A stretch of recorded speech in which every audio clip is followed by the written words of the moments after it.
इस वीडियो में हम जो है वो डिस्कस करेंगे अकाउंटिंग का चैप्टर नंबर 6, जिसका जो टाइटल है वो है मर्चेंडाइजिंग एक्टिविटीज़। ठीक है, तो मर्चेंडाइजिंग एक्टिविटीज़ में सबसे पहले जो स्लाइड है वो हमारे पास उसका जो टॉपिक है वो है उसका जो टॉपिक है वो भी ये कि मर्चेंडाइजिंग एक्टिविटीज़ होती क्या है। तो मर्चेंडाइजिंग एक्टिविटीज़ जो है उसमें स्लाइड में तो है जो है वो बहुत शॉर्ट करके बताया है कि अकाउंटिंग बिहाइंड मर्चेंडाइज एक्टिविटीज जो है वो इम्पोर्टेंट होती है बिजनेस के लिए। जब अगर वो गुड सेल करिए, वैसे मर्चेंडाइजिंग एक्टिविटीज होती है उसमें क्या चीज़ होती है, उसमें बाइंग और सेलिंग ऑफ गुड्स इन्वॉल्व होती है। ठीक है, यानी कि understanding the accounting behind these activities is crucial for business that engage in merchandising. ठीक है, जो क्या कहते हैं, जो कि इनकम स्टेटमेंट होती है एक मर्चेंडाइजिंग एक्टिविटी की of a merchandising income statement of a merchandising company. तो उसमें क्या था कि जो इनकम स्टेटमेंट है मर्चेंडाइजिंग कंपनी की, उसके यूजुअली दो पार्ट्स हैं।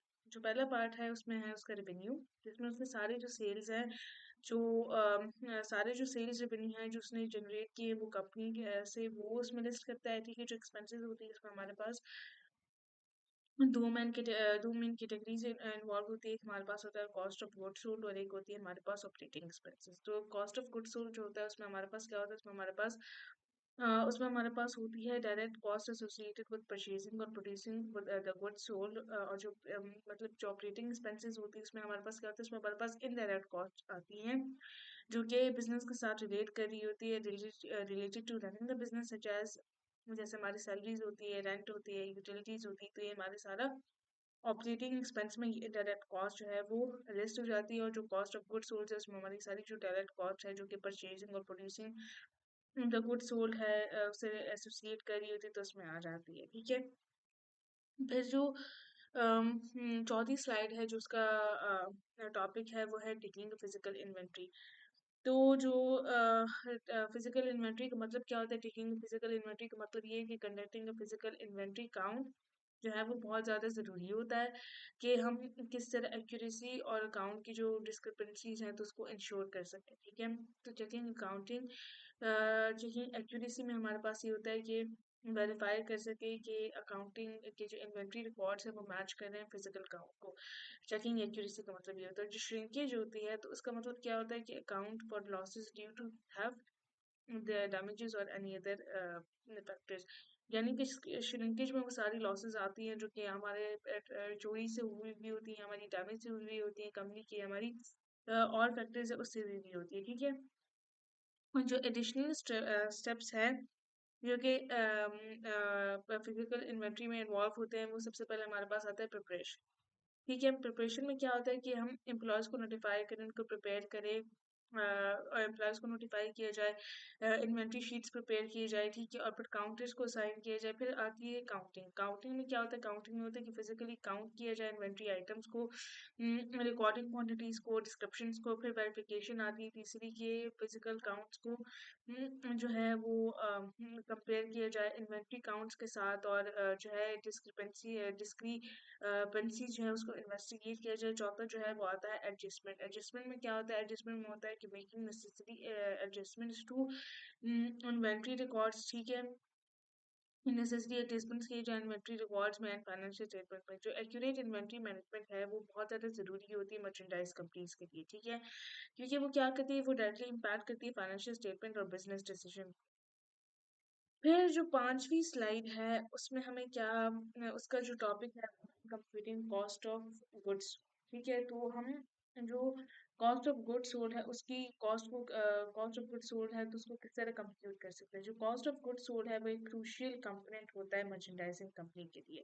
ठीक है, उसकी फाइनेंशियल स्टेटमेंट के लिए। ठीक है, यहाँ पे हमें स्टेप बाय स्टेप जो है वो ये जो प्रोसेस है वो बताया गया है इस स्लाइड में कि किस तरह जो है वो सीओजीएस की कॉस्ट को हम कंप्यूट कर सकते हैं। ठीक है, तो सबसे पहले हमारे बिगिनिंग इन्वेंट्री। बिगिनिंग इन्वेंट्री क्या करती है कि बिगिनिंग इन्वेंट्री में होता है द इनिशियल इन्वेंट्री बैलेंस होता है। ठीक है, कि जो कि अकाउंटिंग पीरियड के स्टार्ट में होता है तो वो इसमें होता है। ठीक है, बिगिनिंग इन्वेंट्री का मतलब होता है the initial inventory balance at the start of the accounting period. फिर आपके पास हमारे पास आ जाती है परचेजेस। परचेजेस किस चीज़ को कहते हैं, the total cost of merchandise purchase during the accounting period. ठीक है, यानी कि जो total cost of merchandise purchase मतलब कि जितने भी हमने परचेज किए होते हैं अकाउंटिंग पीरियड में, तो उसकी कॉस्ट जो है वो परचेज में आ जाएगी। ठीक है, फिर गुड्स अवेलेबल फॉर सेल, तो इसमें क्या है, the sum of beginning inventory और परचेजेस अगर हम करेंगे तो हमारे पास गुड्स अवेलेबल फॉर सेल आ जाएगा। फिर हमारे पास एंडिंग इन्वेंट्री क्या होती है, फाइनल इन्वेंट्री, फाइनल इन्वेंट्री होती है हमारे पास। फाइनल इन्वेंट्री बैलेंस होता है अकाउंटिंग पीरियड के एंड में, at the end of the accounting period. फिर हमारे पास कॉस्ट ऑफ गुड्स सोल्ड होती है। जो कॉस्ट ऑफ गुड्स सोल्ड होती है वो डिफरेंस होता है गुड्स अवेलेबल फॉर सेल का और एंडिंग इन्वेंट्री का डिफरेंस होता है बेसिकली। और कॉस्ट सीओजीएस को बेसिकली हम किस तरह वो करते हैं कि कंप्यूट करते हैं कि बिगनिंग इन्वेंट्री को प्लस करें परचेजेस के साथ और उसको माइनस करें एंडिंग इन्वेंट्रीज के साथ। तो this is basically how do we compute the cost goods. उसके बाद हमारे पास आता है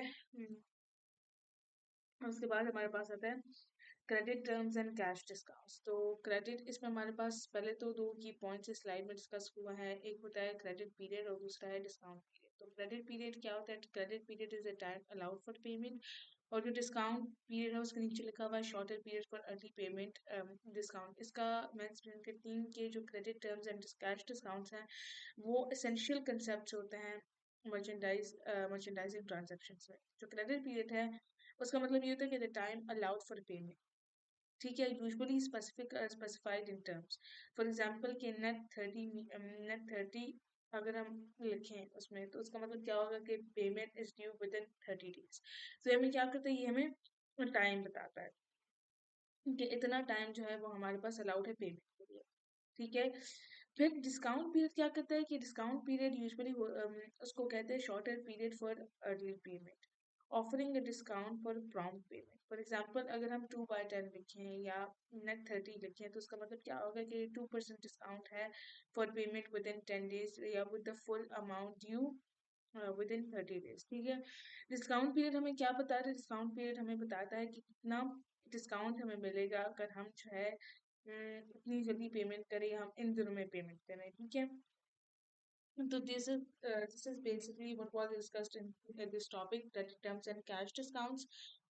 उसके बाद हमारे पास आता है ट्रांजैक्शंस रिलेटेड टू सेल्स। ठीक है, तो ट्रांजैक्शन रिलेटेड टू सेल्स में क्या होता है, ट्रांजैक्शन रिलेटेड टू सेल्स में यहाँ पे हमारे पास दो की पॉइंट्स डिस्कस हुए हैं इस स्लाइड में जो मैंने लिखे थे बहुत शॉर्ट करके। वो था एक सेल्स रिटर्न्स एंड अलाउंस, जिसमें हमारे पास आता है इन्वेंट्री रिटर्न और प्राइस एडजस्टमेंट्स।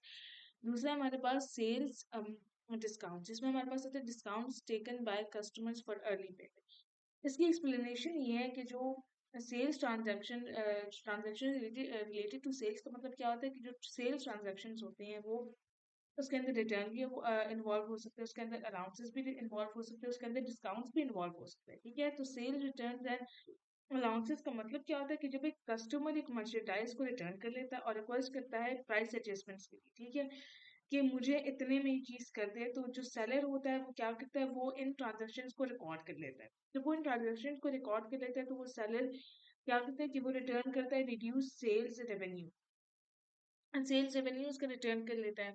ठीक है, रिड्यूस सेल्स रेवेन्यूज को रिटर्न कर लेता है, और जो अलाउंसेस हैं उसमें क्या होता है, उसमें सेल्स प्राइस जो है वो रिड्यूस हो जाती है। ठीक है, फिर दूसरा है हमारे पास सेल्स डिस्काउंट। तो सेल्स डिस्काउंट का मतलब क्या होता है कि discounts offer to customers for early payment. ठीक है, यानी कि वो डिस्काउंट जो कि कस्टमर्स को ऑफर किए जाते हैं अगर वो अर्ली पेमेंट करें, और अदर रीजन सेल्स डिस्काउंट जो होता है वो क्या करता है, वो सेल्स रेवेन्यू को ये भी कम कर देता है। तो ये जो कंसेप्ट हैं, ये ट्रांजैक्शन रिलेटेड टू सेल्स के अंदर जो समझाए गए, ये बहुत ज़्यादा इंपॉर्टेंट होते हैं एक्यूरेटली रिकॉर्डिंग के लिए और मर्चेंडाइजिंग ट्रांजैक्शंस को रिपोर्ट करने के लिए, उनको रिकॉर्ड करने के लिए। ये क्या करता है कि फाइनेंशियल स्टेटमेंट्स को इंश्योर कर लेता है कि वो कंपनी की ट्रू फाइनेंशियल पोजीशन और उसकी परफॉर्मेंस पे एक रिफ्लेक्शन डाले, और हमें पता चले कि कंपनी जो है उसकी फाइनेंशियल पोजीशन क्या है, उसका फाइनेंशियल स्टेटस क्या है। आखिरी जो स्लाइड है वो है सेल्स। उसका जो टाइटल है वो है सेल्स। तो सेल्स का क्या होता है कि सेल्स में हमारे पास अकाउंट रिसीवेबल है, सेल्स है, कॉस्ट ऑफ गुड्स सोल्ड है, इन्वेंट्री है। इसमें सारी जनरल एंट्रीज बताई गई हैं जो सेल्स ट्रांजैक्शन से होती हैं। तो जब एक सेल होती है तो उसमें हमारे पास जनरली टू जनरल एंट्रीज होती है। एक हमारे पास होता है कि हम सेल को रिकॉर्ड करें, और दूसरा हमारे पास होता है कि हम क्या करें, और ये हमारे पास होता है कि हम सेल को रिकॉर्ड करते हैं, ठीक है? तो उसमें हमारे पास क्या, और दूसरा हमारे पास होता है कि कॉस्ट ऑफ गुड्स सोर्स को हम रिकॉर्ड करते हैं। तो जो जब सेल को रिकॉर्ड करते हैं तो उसमें हमारे पास होती है, पहले जो 2 एंट्रीज़ आती है वो हमारे पास होती है अकाउंट रिसीवेबल। अकाउंट रिसीवेबल को एसेट भी बोलते हैं, ठीक है? इसमें क्या होता है, इसमें जो सेल अमाउंट होती है वो डेबिट हो जाती है, ठीक है? और ये क्या चीज़ रिप्रेज़ेंट करती है, और ये अमाउंट रिप्रेज़ेंट कर रही होती है कि जितनी कस्टमर ओन कर रहा होता है, ठीक है? तो वो अमाउंट ये रिप्रेज़ेंट कर रही होती है। जो सेल्स होती हैं या जिसको हम रेवेन्यू भी बोलते हैं, उसमें क्या होता है कि इसमें सेल अमाउंट होती है वो क्रेडिट हो जाती है, ठीक है? और ये क्या चीज़ रिप्रेजेंट कर रही होती है, ये वो रेवेन्यू रिप्रेजेंट कर रही होती है जो हमें सेल से मिला होता है। फिर हमारी जो दूसरी एंट्री है जर्नल की, जो एंट्री नंबर 2 है, उसमें हमारे पास क्या होता है, इसमें recording the cost of goods sold, यानी कि कॉस्ट ऑफ गुड्स सोल्ड को किस तरह से रिकॉर्ड करें। इसमें हमारे पास 2 एंट्रीज आती है, लास्ट 2 वाली, ये वाली। ये कॉस्ट ऑफ गुड्स सोल्ड और इन्वेंट्री, इसमें हमारे पास क्या होता है, इसमें हमारे पास होता है कि कॉस्ट ऑफ गुड्स सोल्ड को एक्सपेंस भी बोलते हैं। तो इसमें हमारे पास जो cost of the inventory sold है वो डेबिट हो जाती है, और ये क्या चीज़ रिप्रेजेंट कर रही थी, डायरेक्ट कॉस्ट ऑफ सेल को ये रिप्रेजेंट करती है। जो इन्वेंट्री होती है वो, इसमें क्या होता है कि इसमें cost of the inventory sold credit हो जाती है, और ये इन्वेंट्री बैलेंस को रिड्यूस करती है। तो this was all about chapter number 6 of accounting, और इसी के साथ मेरी जो प्रेजेंटेशन है वो ख़त्म हो जाती है। तो यही मतलब जो बाकी जो वीडियोस हैं उसमें भी सारा मतलब एक एक चैप्टर का मैंने की है, उसकी रिकॉर्डिंग की है। This was the end of my presentation.